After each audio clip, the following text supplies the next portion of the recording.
I love it. I love it. I love it. Look at this. This is the greatest thing I've ever seen. Hey, I'm not surprised. What's up, homies? Leighton here for UFC Gambling Addicts, back again for another UFC full card breakdown and predictions video. This one's going to be Walt Harris versus Alistair Overeem, a very decent main event.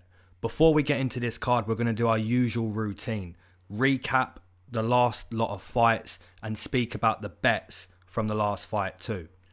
So we're going to start with the bets. It wasn't a good night on the gambling.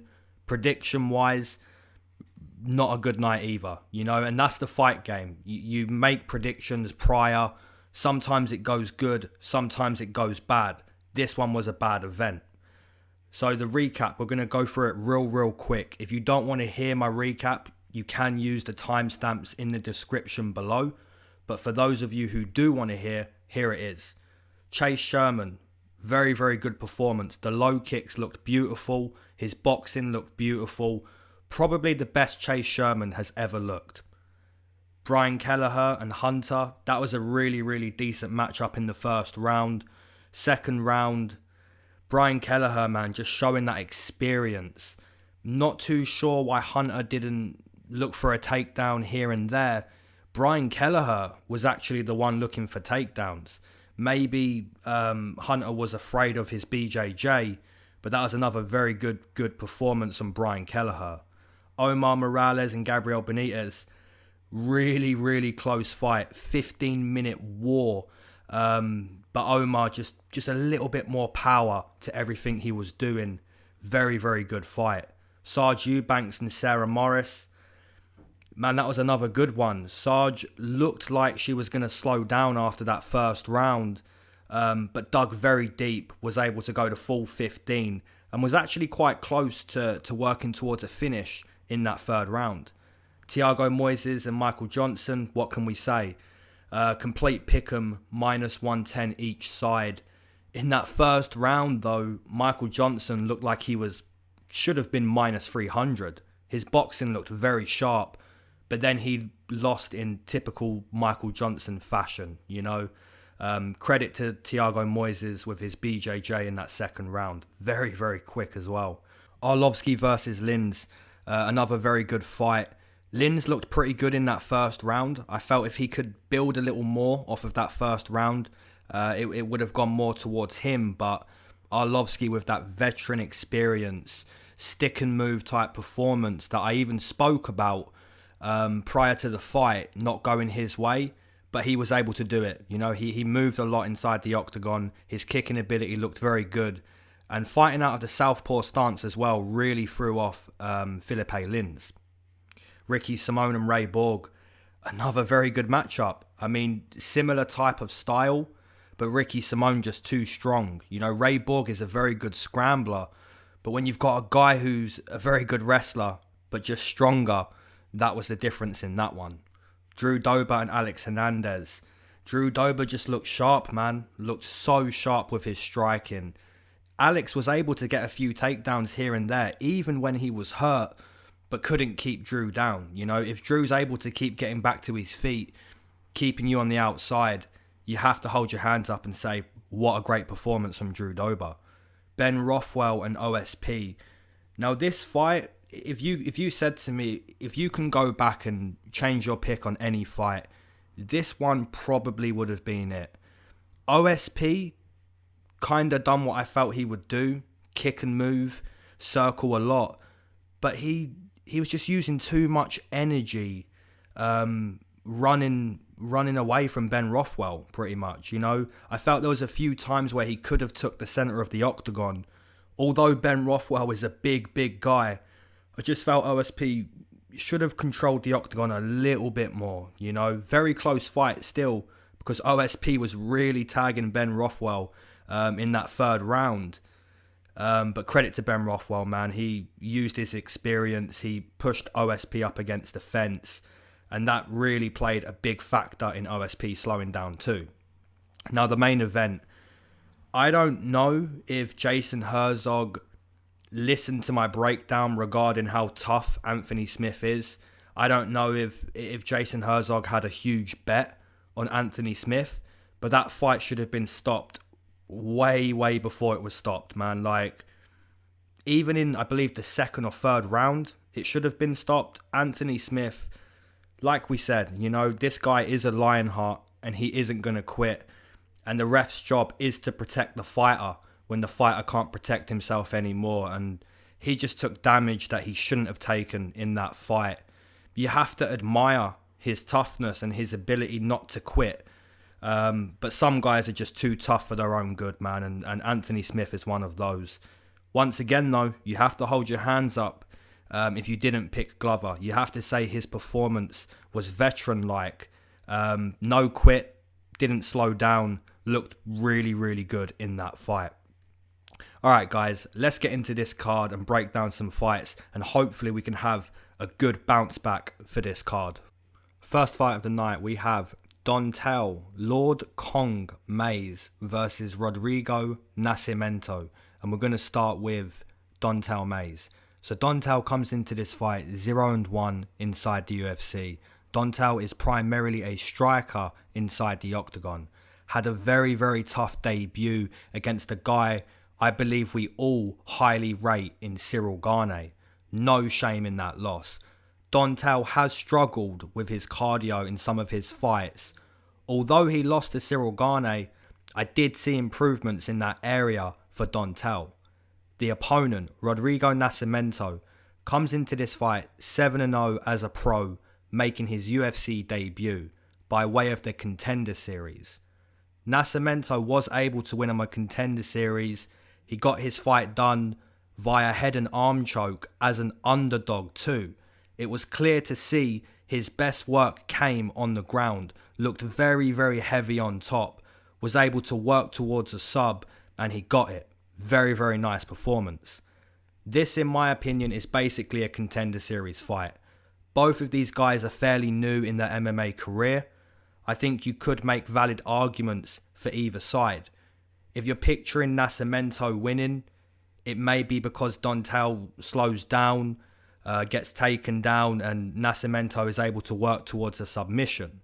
If you're picturing Dontale winning, he's maybe blasting low kicks, is able to keep up a good pace, wear down Nascimento on the feet, and potentially not slow down in this type of fight. It's a really tough one to predict, but I'm going to take the more proven striker in this one. I'm going to take Dontale Mays via TKO in round number 2. And we check the odds for this matchup. Man, very close odds. We have -120, -115, -110 on Dontale Mays. Rodrigo coming back, similar type of line, -105, +100, -110. Yeah, it's basically a Contender Series fight, you know. Both guys quite new in their MMA career. And it's, you know, it's quite a hard one to predict in your head. But for me, I'm going to take Dontale Mays. Fight number 2, we have Darren, the Damage Elkins versus Nate, the Train Landwehr. And we're going to start with the veteran. Darren Elkins comes into this fight 14 wins, 7 losses inside the UFC. Primarily a tough underdog inside the octagon. We know what we're going to get when Darren steps into the octagon. His striking defense is nowhere near great. He will take damage, hence the octagon name. However, this man is a grinder. He will look to out-tough you. In my opinion, Darren's at his best when he's grappling. Standing and striking isn't something that's gone too well for Darren in his last few fights. The opponent, Nate, comes into this fight 0-1 inside the UFC.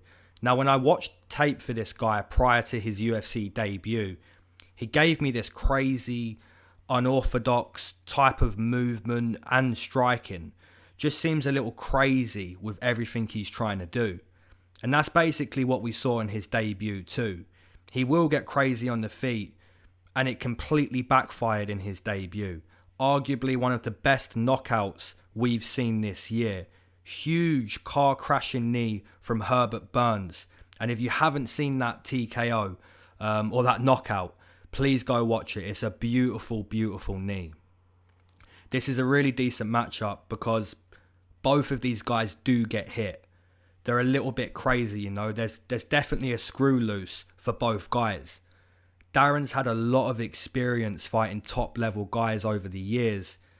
If Darren looks to wrestle and take down Nate, I think he could break his losing streak and win this fight. On the flip side, Nate is probably going to get crazy in there. And like I said earlier, Darren doesn't have good striking defense. So if Nate gets crazy in there, he could find a huge moment himself and potentially put away Darren Elkins. You know, it's really 50-50. I really think it's a winnable fight for either guy. Stylistically, it's a fun one to think about. But my pick's going to be Darren Elkins. I just think he can break this losing streak if he looks to take down Nate and stick to a strong game plan. So my pick is going to be Darren Elkins via submission in round number 2. And we take a look at some odds for that matchup. Darren Elkins coming in -130, -125. Nate coming back +110, +115. I agree with that line. I would give a slight edge to Darren Elkins. You know, he is a good wrestler. You look back at that performance against Michael Johnson, and obviously, you know, when I say Michael Johnson, not many of you guys think that's super impressive, that win, but Darren Elkins showcased nice BJJ on the mat, good wrestling, has a lot of experience inside the octagon fighting top level guys. Nate coming back a slight underdog, which is fair. You know, this guy is going to get crazy in there, and Darren Elkins doesn't have the best defense. So I really can see it going either way, but my pick is going to be Darren Elkins to stop the losing streak. Moving into the next one, we have Courtney Casey versus Mara Borella, and we're going to start with Courtney. So Courtney comes into this fight 4 wins, 6 losses inside the UFC. Courtney has fought some very good competition inside those 10 UFC fights. The problem is, most of that top competition has beaten her. Her most notable win probably coming over Angela Hill or Randa Marcos. Despite that, Casey isn't the worst female fighter. She's actually quite a good kicker because she used to play soccer. Her low kicks are very nice. Boxing fundamentals seems to be pretty good too. 2 of her most recent losses are also split decision losses, coming to Felice Herrig and Michelle Waterson. So it's not like she's getting blown out of the water against these girls. You know, she's competing in there. Even though she's losing to this higher level competition, she is competing in there. Her most recent fight coming against Cynthia Calvillo, where, you know, that was quite a close fight, but Courtney Casey just not firing in her boxing enough, you know, watching the opponent a little bit more. She dictated the octagon quite nicely, but just watching the opponent a little too much for my liking. The opponent, Mara Borella, comes into this fight 2 wins, 3 losses inside the UFC, training out of ATT, which is American Top Team. Mara's most impressive performance was her debut. I'm sure most of you guys would agree with that. She was able to take down Kalindra very quickly, dominated her on the mat and choked her out. Very, very impressive debut. Since then, we haven't seen Borella come close to doing that again. Looking at Borella's last performance against De La Rosa, she was completely out-grappled, fatigued quite badly in that fight, accepted bottom position when she was taken down too. Just no real fight in her, looking back at that fight. Borella's best round does seem to be the first round. Despite both of these ladies not being top level competition, not being anywhere near a title shot, it's still a tough one to decide on. Borella probably has more power in her punches, physically the stronger lady too, but Courtney has more experience. She's a little quicker, a little sharper with her striking, in my opinion. And maybe the decision making too from Courtney Casey seems a little better, in my opinion. As I said earlier, Courtney can stare at the opponent a lot. She, you know, watched Cynthia Calvillo a lot. A little bit like Michelle Waterson a few days ago. You know, she was watching Carla a lot in that fight, where if she just fired just a little bit more in those 3 rounds, you know, she could have won that decision. I feel Courtney Casey's the same type of fighter. If she fires just a little bit more in these close rounds, she could be winning split decisions instead of losing them. It's a very, very tough fight to predict. In my opinion, this is a pick'em fight. I just feel more comfortable being on the veteran side, the UFC veteran side. So my pick is going to be Courtney Casey via decision. And we take a look at some odds. A little bit surprising. We have Courtney Casey coming in minus 160, minus 150. Borella plus 130, plus 135. I did expect those odds to be a little bit closer. But yeah, man, Courtney Casey, I'm going to stick with her in this one. Maybe one parlay at most, though, unless those odds drop a little bit. I would expect them to drop because, like I said, Borella is going to be the tougher puncher. You know, she's going to have more power in her punches, and she is a strong grappler herself. But that first round, you know, after that first round, she seems to drop off, you know, get a little fatigued. A little bit like Sarge Eubanks, you know, that first round is very strong, and then she seems to drop off. You'd have to assume Borella is trying to fix that issue, working at ATT. But Courtney Casey, man, she's sharp, a little quicker in my opinion. And at minus 150, I'm willing to play that line at least once. Fight number 4, we have Kevin Trailblazer Holland versus Anthony Fluffy Hernandez. This is another decent matchup, man. We're going to start with Kevin. So Kevin comes into this fight 3 wins, 2 losses inside the UFC. Primarily a grappler inside the octagon. A brown belt in BJJ. Kevin also loves to kick when he isn't in a grappling situation. You look at the kicks he hit John Phillips with. Really, really beautiful work. Looking at Kevin's last fight, Kevin basically got a grappling contest in there, where the more stronger guy was able to beat him down, hold him down, fatigue him, and eventually work towards a rear naked choke.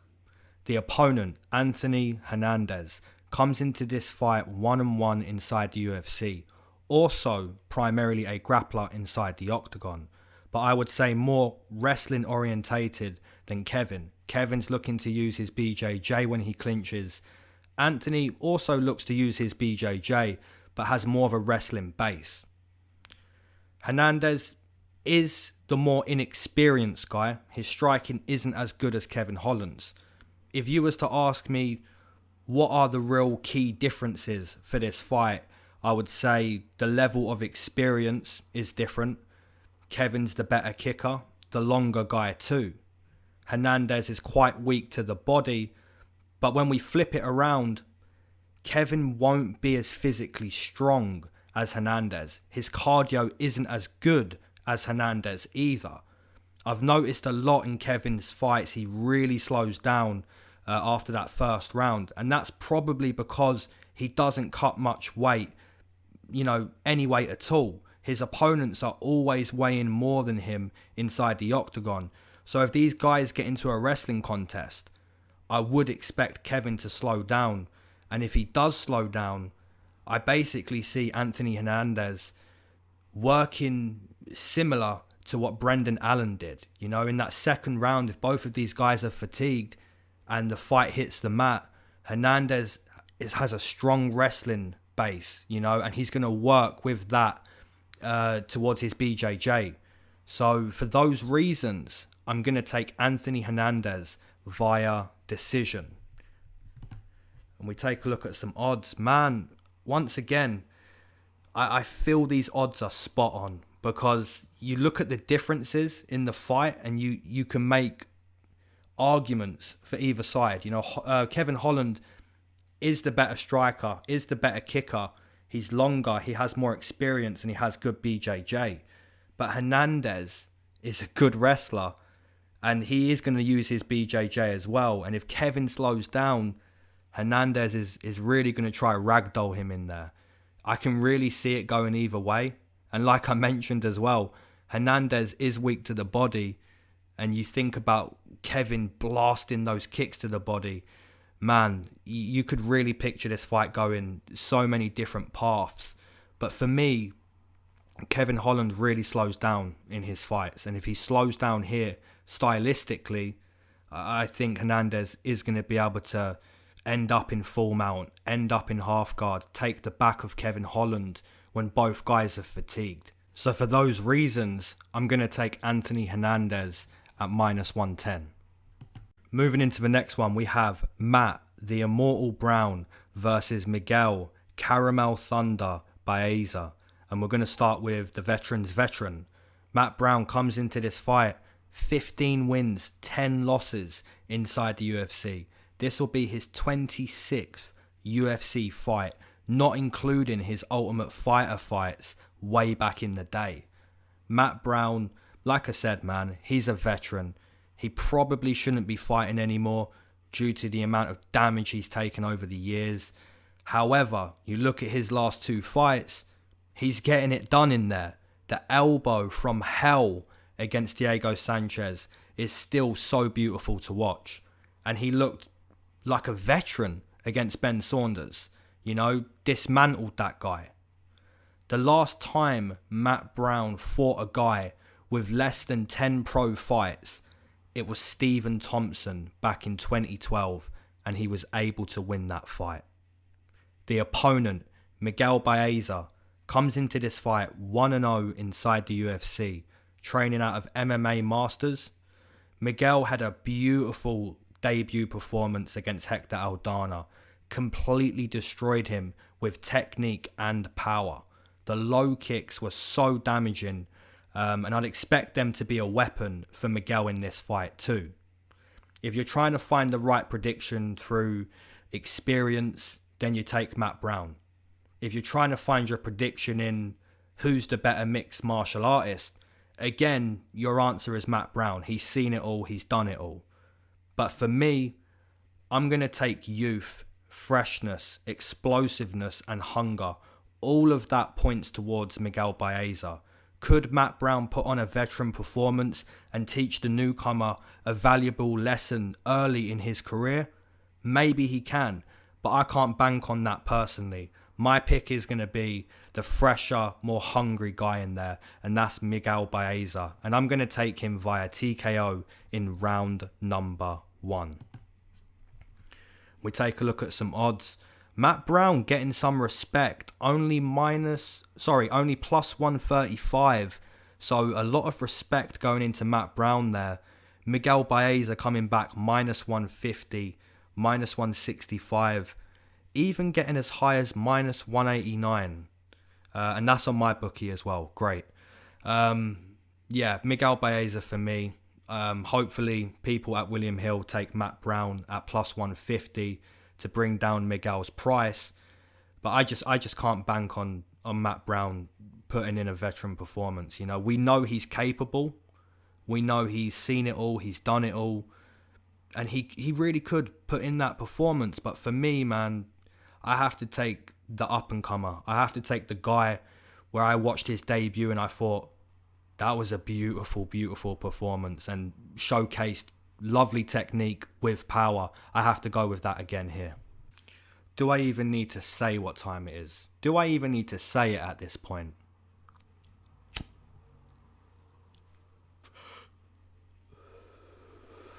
If you haven't been smoking and you're a smoker and you waited for me, amen. If you're a smoker and you've been smoking the whole time and you didn't wait for me, I'd say amen as well, you know.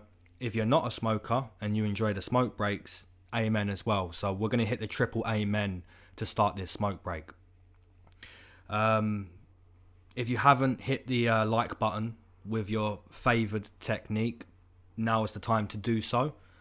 And by the way, you know, the comments regarding the like button just get funnier and funnier every week. And I know I've been saying this for the last 2 cards, but literally every time there's a new one and it's like, no one's done that to the like button yet. And I think, surely not again. And then next week comes and I'm seeing a new different like button comment and it's they're hilarious, man. I respect them. I completely rate it, guys.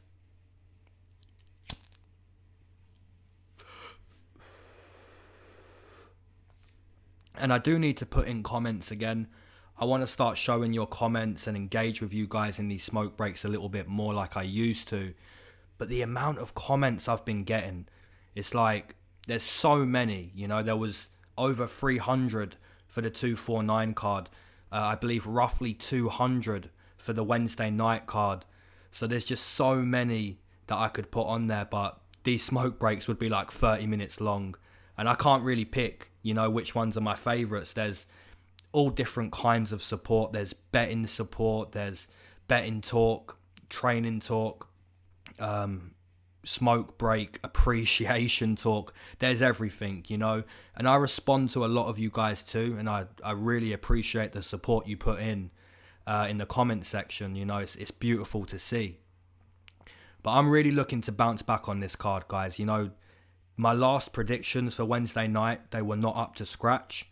And I know most of you are level-headed. You know, most of you are going to be thinking to yourself, listen, this is the prediction game. You make a prediction, and if it's right, it's right. It's wrong, it's wrong. That's what I do, you know. I put a prediction in. Sometimes it's right, sometimes it's wrong. But, you know, you have those nights. You have those nights where it's looking good, and then your fighter loses. It's looking bad, and your fighter still loses. You have all different kinds of nights, man. Sometimes you can have a night where most of your picks are looking bad, and then they win. You know, this is the fight game. This is the highest level of mixed martial arts. And there's no right or wrong answer prior. We only find out on the night. But I'm looking to bounce back on this one. We have to bounce back on this one.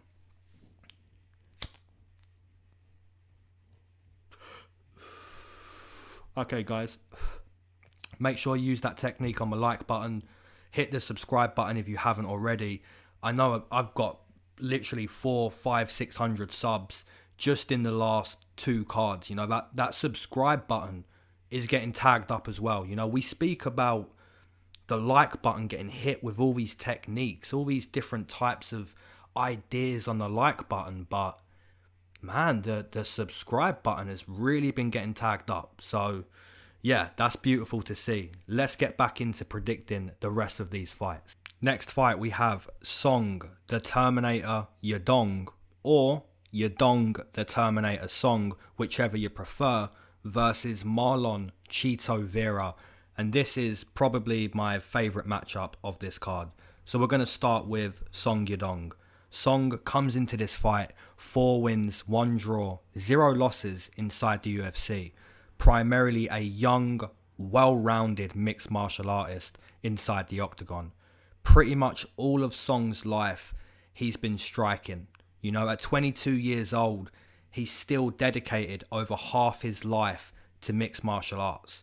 And you see it in his performances. The right hand against a tough fighter in Alex Perez. Beautiful. You know, set him down, deaded him. You know, completely beautiful.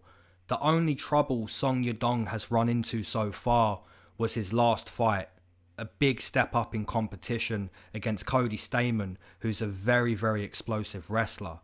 Personally, I felt Cody Stamann won that fight. I was on Song Yadong. It went down as a draw. But looking back at that fight, you know, Song Yadong was impressive at points in that fight, but he ran into trouble. You know, Cody Stamann is a good wrestler. The opponent, Marlon Vera, comes into this fight 9 wins, 4 losses inside the UFC. Primarily a nasty man inside the octagon. Dog-like mentality. South American nastiness. Marlon will cut you with elbows. He'll dig to your body with knees. He'll force you into a bloodbath of a war. That's really the type of fighter Marlon Vera is. If you slow down, if you show weakness, Vera will exploit it. A bit like Ray Borg with fatigue. You know, if you show Ray Borg you're tired, you're going to get taken down. If you show Marlon Vera a tint of wilt, he's going to beat you up. As for technique and speed goes, I'm really liking Song Yadong. As far as toughness, willingness, just pure dog-like mentality goes, I really like Marlon Vera. That's the type of fight we have here. Two very, very good mixed martial artists going to battle. We love this game. Marlon has been on an absolute tear recently, finishing his last 5 fights. And I'm tempted to keep going with that train, but I just can't. I highly rate Song Yadong. His Chinese kickboxing, his sanda, is beautiful to watch. So technical, so quick, so powerful. And I feel I have to stay with that in this fight. So my pick is going to be Song Yadong via most likely a very close decision win. Very, very tough fight to predict, man. We have Marlon Vera coming in plus 150, plus 160. That should be a little lower. Song Yadong coming back minus 180, minus 190. I mean, those odds should be a little closer because Marlon Vera is an absolute animal of a man. But Song Yadong, man, spent over half his life at 22 kickboxing, just becoming a better fighter every day.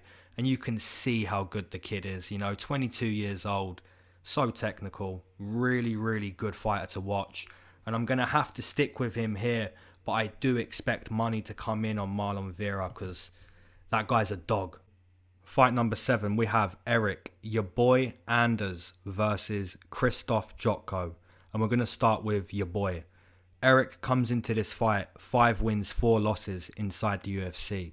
Eric is primarily a hopefully I'll decapitate you at some point type of fighter. Gas tank never been great. Footwork never been great either. Eric has a hard time with opponents who circle the octagon well. He isn't able to shut the door off. He is riding a 2-fight win streak at the moment against grapplers. Come to think of it, most of Eric's wins have come against grapplers. The opponent, Krzysztof Jotko, comes into this fight 8 wins, 4 losses inside the UFC.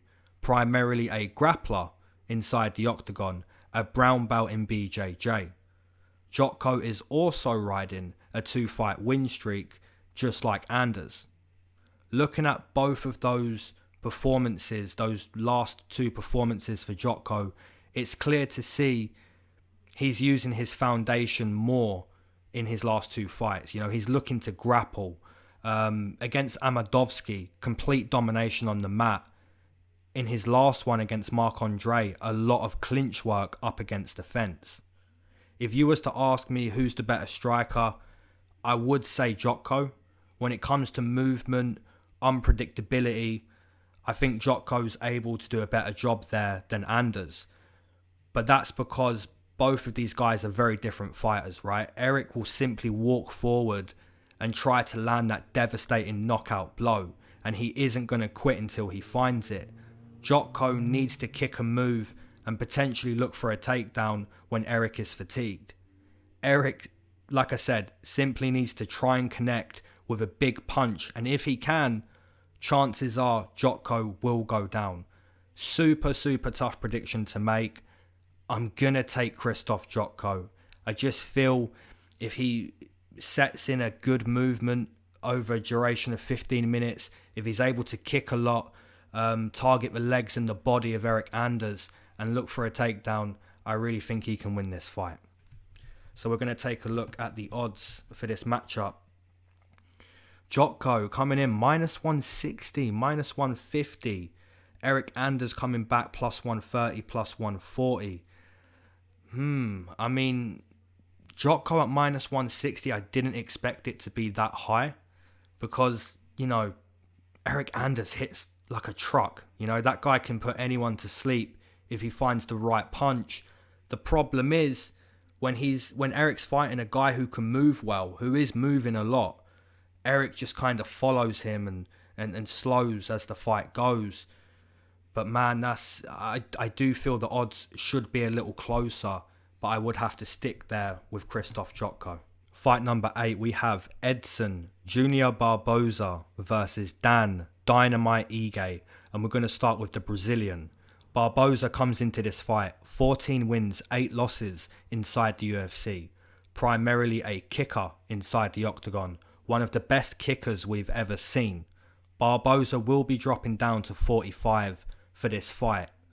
Absolutely no question in my mind that Barboza is the better kicker in this fight. As for boxing, grappling, conditioning, durability, I believe that's a different story. The opponent, Dan Ige, comes into this fight 5-1 inside the UFC, primarily a grappler inside the octagon, a black belt in BJJ, I believe, and if he isn't a black belt, he sure does grapple like one. I'm a strong believer in Dan's ability. I haven't picked against him yet in his 6 UFC fights. His kickboxing has only improved fight by fight. His grappling, I've never had any complaints with. It's a strong part of his game. If we're looking for the better striker, yes, it's Barboza. But Dan isn't a bad kickboxer himself. If Barboza is able to keep the kicking distance, I think he'll blast Dan Ige out of the water. If that kicking distance isn't kept and Dan's looking to grapple with Edson, take him down, even dirty box up against the fence, then I really feel that'll play into Dan's favour. Dan's best opportunity in this fight would be using his BJJ, whereas we always know Edson's best chance, right? Kick and move and keep the distance. For me, I can't pick against Dan yet. My pick is going to be Dan Ige via submission in round number 2. And we take a look at some odds. Dan Ige coming in plus money again. You know, he seems to fall an underdog quite a lot in his UFC career. And I'm going to keep riding that train, man. Dan Ige is a good 145er. Good grappling. Ever improving kickboxing. And this is a big step up in competition. Edson Barboza closing. Small favourite. -130, -125. And of course, you know, this is a winnable fight for either guy. Edson Barboza is an elite kicker, man. That guy could, you know, decapitate. We've seen it. You know, we've seen him finish guys everywhere with kicks. Low, to the body, high. The guy is an unbelievable kicker. But Dan Ige does have a path. And it's going to be to smother Edson, take him down and make him grapple. And I think if Dan can do that, he can keep this win streak going. Co-main event, we have Claudia Gadela versus Angela Overkill Hill, and we're going to start with the Brazilian again. Claudia comes into this fight 6-4 inside the UFC, primarily a BJJ practitioner inside the octagon. Her striking has improved, but make no mistake, the grappling of Claudia will always be her main threat. That strength on the mat is a real threat to any opponent. She kept the fight standing in her last fight against Maryna Moroz, and it was quite a laid-back performance, just an easy laid-back performance for Claudia. She dictated the octagon, no real engagement from Maryna Moroz in that fight. The opponent, Angela Hill, comes into this fight 7-7 inside the UFC, primarily an evolving fighter inside the octagon. Angela has fought a lot of top competition. She never backs down from a fight. Her boxing output is where she shines. She's always struggled with strong opponents. Her grappling has never been great.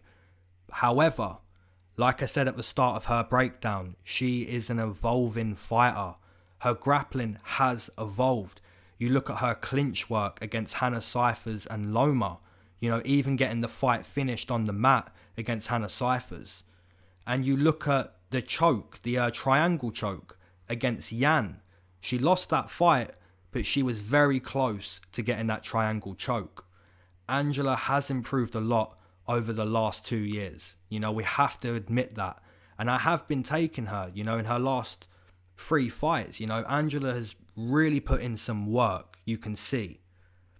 But I do believe this fight is pretty clear regarding paths to victory. If Angela is allowed to pop her jabs and kicks, circle constantly, in and out constantly, she's going to run away with this fight. If Claudia is able to take down Angela, she will run away with this fight, I believe. I don't see this fight playing out any other way.